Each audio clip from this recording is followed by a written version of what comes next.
భారత రాజ్యాంగ నిర్మాత డాక్టర్ బాబాసాహెబ్ అంబేద్కర్ పై అనుచిత వ్యాఖ్యలు చేసిన కేంద్ర హోంమంత్రి అమిత్ షాను వెంటనే బర్తరఫ్ చేసి కఠినంగా శిక్షించాలని సిఐటియు డిమాండ్ చేస్తుంది. డాక్టర్ బాబాసాహెబ్ అంబేద్కర్ పై అనుచిత వ్యాఖ్యలు చేసిన కేంద్ర హోంమంత్రి అమిత్ షాను వెంటనే బర్తరఫ్ చేసి కఠినంగా శిక్షించాలని సిఐటియు జిల్లా ప్రధాన కార్యదర్శి ఎండి అంచిబాబు కేంద్ర ప్రభుత్వాన్ని డిమాండ్ చేశారు. కర్నూలు నగరంలోని కొత్త బస్టాండ్ సుందరయ్య సర్కిల్ జంక్షన్ దగ్గర CITU Kurnool new city committee ఆధ్వర్యంలో డాక్టర్ బాబాసాహెబ్ అంబేద్కర్ పై అనుచిత వ్యాఖ్యలు చేసిన కేంద్ర హోంమంత్రి అమిత్ షాను వెంటనే బర్తరఫ్ చేసి కఠినంగా శిక్షించాలని కోరుతూ నిరసన కార్యక్రమం నిర్వహించారు. అమిత్ షాను బర్తరఫ్ చేయాలి, కఠినంగా శిక్షించాలి అంటూ పెద్ద ఎత్తున నినాదాలు చేశారు. ఈ కార్యక్రమానికి సిఐటియు నగర అధ్యక్షులు ఆర్ నరసింహులు అధ్యక్షత వహించారు.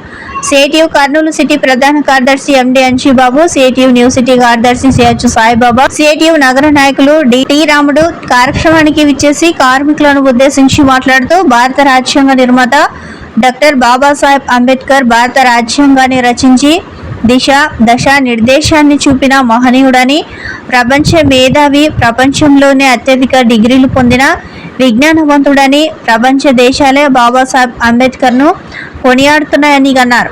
అంబేద్కర్ రాసిన రాజ్యాంగాన్ని ఉపయోగించుకొని ఎన్నికలలో గెలిచి అధికారం చేపట్టిన బీజేపీ అజ్ఞానంతో బుద్ధి మందగించి నోటికి వచ్చినట్లు మాట్లాడుతున్నారని అన్నారు. కార్యక్రమంలో సిఐటియు చిన్న వ్యాపారస్తుల సంఘం నగర కార్యదర్శి ఎస్ఎండి రఫీ, విజయ్, ప్రసాద్, శ్రీను, అశోక్, షాన్ బాషా, హుషేన్ బాషా, సిఐటియు నగర నాయకులు కె సుధాకరప్ప, జిఎసు, కర్ణ, చిన్నమతిలేటి, శేఖర్, చెన్నయ్య, కృష్ణ, బతుకన్న మొదలగు వారు పాల్గొన్నారు.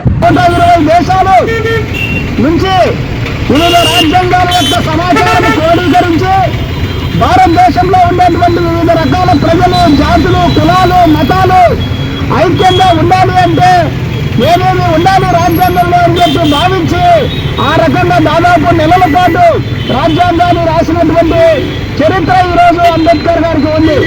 ఈరోజు ప్రపంచంలోనే అతి శక్తివంతమైనటువంటి రాజ్యాంగంగా ఈరోజు భారతదేశంలో మన రాజ్యాంగం ఉంది. ఈరోజు అమిత్ షా గారు మంత్రి అంటే ఆయన హోంమంత్రిగా కొనసాగుతున్నారంటే అంబేద్కర్ గారు రాసినటువంటి రాజ్యాంగాన్ని అనుసరించే ఈరోజు ఆయన హోంమంత్రిగా కొనసాగుతున్నాడు. ఆయన రాజ్యాంగానికి లోబడి రాజ్యాంగం ఏదైతే చెప్తుందో దానికి లోబడి మేము పనిచేస్తామని చెప్పి పార్లమెంటులో వాగ్దానం చేసి ఆ రకంగా ఈరోజు మంత్రిగా కావడం అనేటువంటి జరిగింది.